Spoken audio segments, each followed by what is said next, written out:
All right, we're back here in the fourth set. UST on top 16-11, and let's look at some of the set highlights brought to you by PLDT My DSL. Look at this. Isa Maizo going for the drop. Ang ganda ng coverage ng parehong teams, ano? For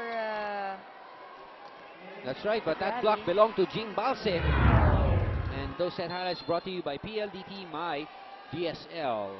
You've got some numbers there, Anne?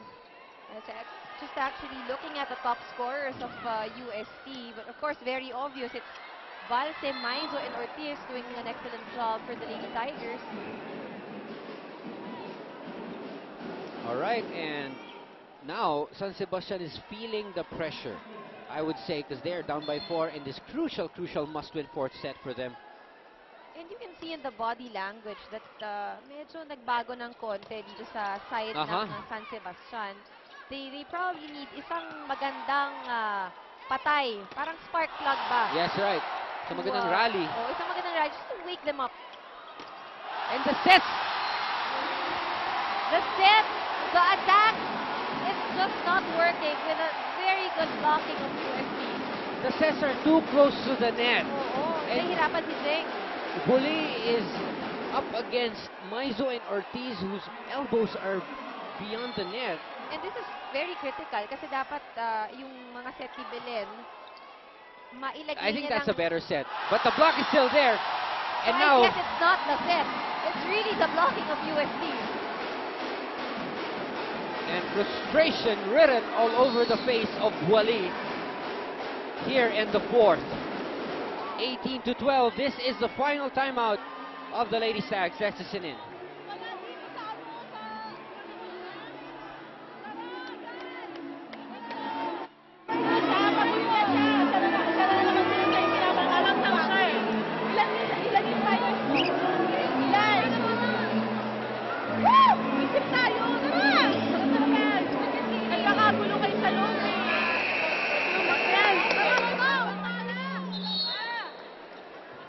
Very good point mentioned by Luan Latiga. Hindi nga lang naman si Zeng Bully ang spiker mo sa harap. Kung huli-huli na si Zeng, you have other options. Let's see if San Sebastian can recover.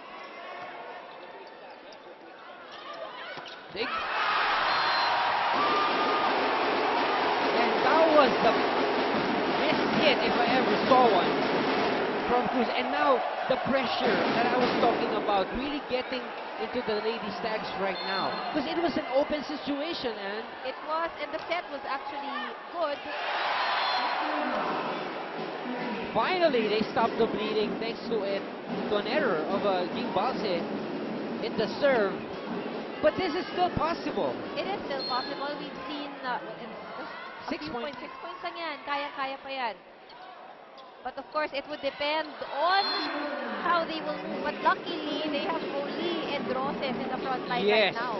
Now they should start thinking about controlling the UST attackers at this point. That's right. Because the defense will easily get them back into this game with those good blocks.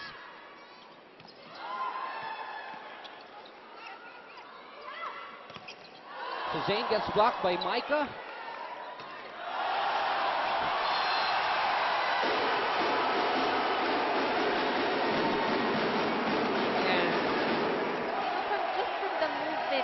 Body language. If you look at Cruz, for example, nakikita mo parang, hindi mo alam if it's losing hope or nawawala ng gana, but it's intensity that they need. Kailangan pa rin ng tapang at this point, even if UST is up by 6 points. My question to you, Anne, is, that's a bad set from Buali. The question to you is, you've got Buali and Roses in the front line. Why give it to Cruz at this stage? Exactly. Yes, you have options, but at crucial point in the game, you would of course want to go the higher percentage. That's right, where the money is, right? 21-14 UST on top. That's an excellent serve from Banatikla. Again, those sets are too close to the net. You're not going to get any points doing that against a tall blocking UST squad. But they find a way to stop again this impending victory here in the fourth set of UST, 21-15. Lead stands at 6, folks. Wally now in the back row. Great serve.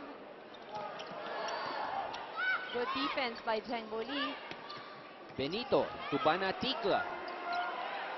Carolino squeezes that one through the block of Rose.